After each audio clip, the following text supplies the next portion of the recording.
I took anatomy and physiology and I failed. Help! Okay, so this person says she failed anatomy and physiology, not one, not two, 3 times. 3 times.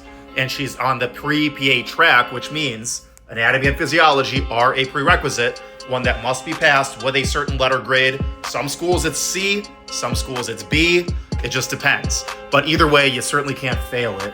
And also, that's just wrecking your GPA. So this is definitely what we would call a big, big problem. Okay, so she says, I failed it 3 times in a few classes freshman year under a 2.0 GPA. Then I switched schools and majors and got a 3.9 undergraduate GPA, but no science GPA. Thinking about a post-bac, help, please advise. Yeah, okay, so that's definitely an issue. Prereqs aside, you know you need that. You know you need a certain letter grade. You got to get A and P in there. Your GPA and your science GPA need help. Okay, so that was the 1-minute clip. The 2-minute clip with a little bit more detail is, look at it from my perspective. And I'm not an AdCom, I'm not an admissions professional. I've just been advising people how to get into PA school for 6 years pretty damn successfully. But think about it from someone's perspective who is looking at your application, considering you for a very difficult, extraordinarily competitive, accelerated medical training program, okay?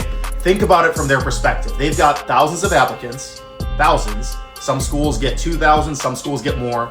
You know, they've got thousands of applicants, most of whom have never failed a class in their whole life, most of whom have taken anatomy and physiology, and most of whom do have a decently competitive GPA. Why in the world would they pick you? I'm not saying it's impossible, but what would make them consider you, okay? Your cool story, definitely, if you have a really good personal statement. Your experience, if you've got thousands of hours of very solid experience, definitely, okay, that's good. Another thing is, why did you fail anatomy and physiology that many times? What is the story? What happened? And how did you remedy it, okay? How did you fix it?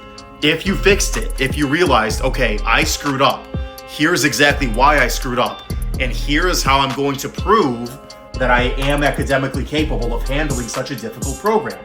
So maybe a post-bac, maybe a couple of semesters, at least 2, of really solid, hard science coursework. If you do that and you get an excellent GPA with those hard science classes in there, then at least you've proved, okay, this was not necessarily a fluke, but this was not me. This does not represent me as a student and my potential. When I put my mind to it, I am capable of doing this.